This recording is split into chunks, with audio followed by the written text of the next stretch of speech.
Blind Date, submitted by Captain Sporadic.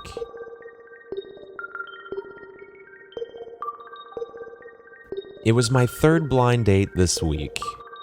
The first two had to have been absolute disasters. Date number 1, a lady who was more engrossed in her text messaging than actual conversation. Date number 2, a hyperactive woman who was quite eager and vocal about the pros and cons of me versus her ex-boyfriend. But this third date was actually pretty good. The meal was nice, the wine was exquisite, and conversation between us was flowing and intriguing. It was near the end of the date.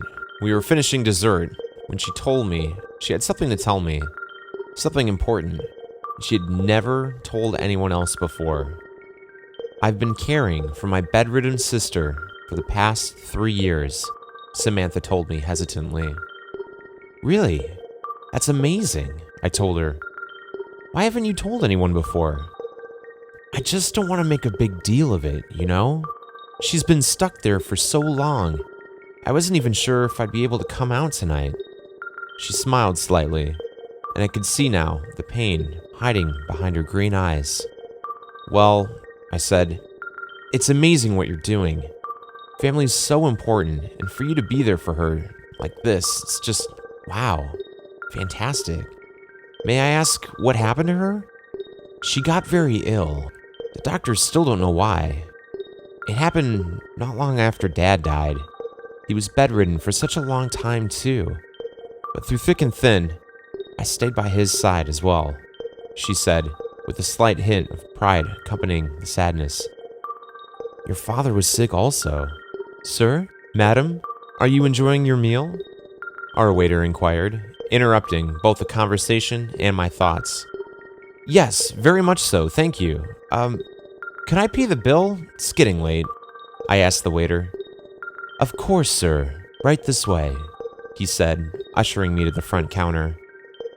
Truth be told, I would have rather remained at the table. I was enjoying her company. I felt sympathy for her. To have such tragedy strike her family. There was something niggling at the back of my head, keeping that sentence she spoke repeating over and over again.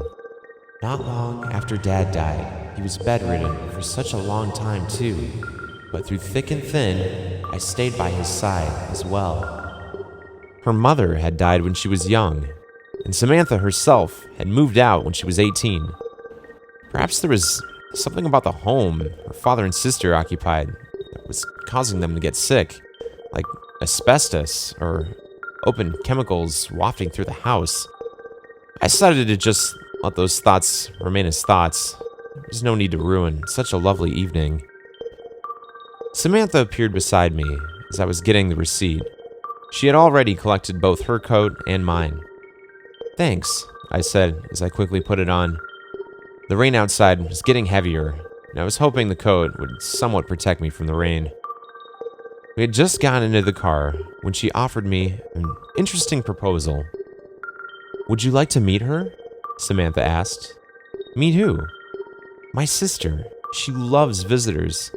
Plus, I should be getting back to see if she needs anything. Sure. I do have to drop you off. I can come inside.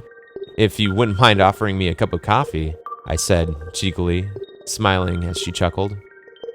The rain had died down, but was still constant as we pulled up to the front of her house. We made a mad dash to the front door, quickly getting inside to dry up. I'd made my way to the living room, putting my coat up on the rack as I looked around.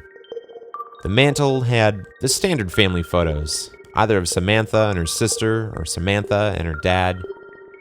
I didn't see any of all three of them together, though. Perhaps she just wasn't around that much until she came back to take care of her dad. Samantha quickly guided me to a room at the end of the hall. It was time to meet her sister, Jessica. She looked fairly frail, her lips cracked and dry, her breathing rapid and shallow, and her hair missing in clumps. Her arms were by her sides above the blanket, and I could clearly see how skeletal they were. This is dear young Jessica. Still stuck in bed, aren't you?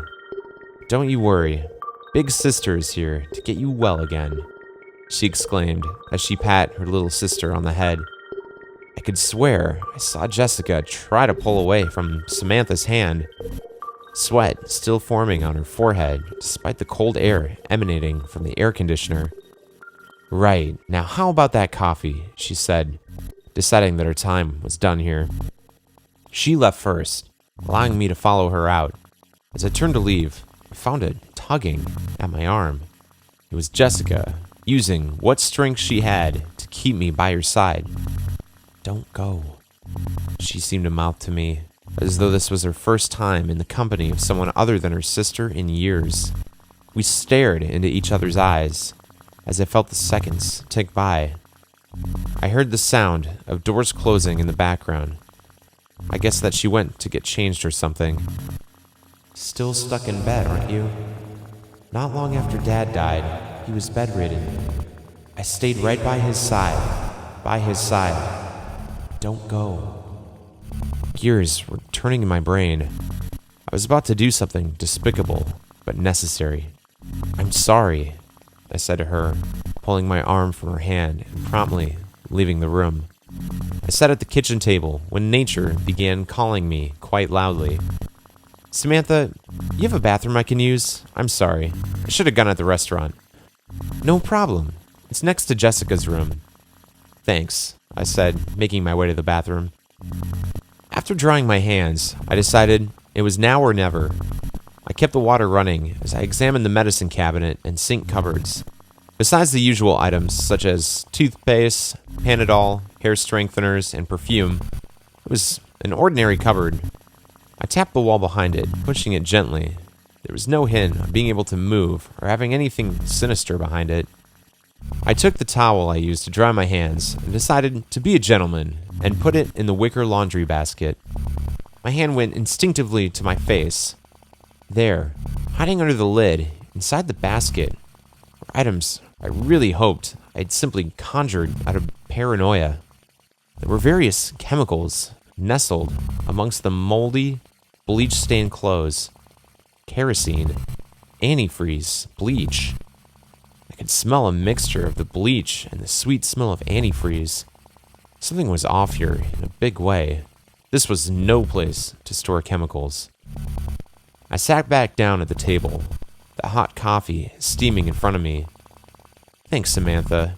It's black with no sugars, right? I asked. Sure is.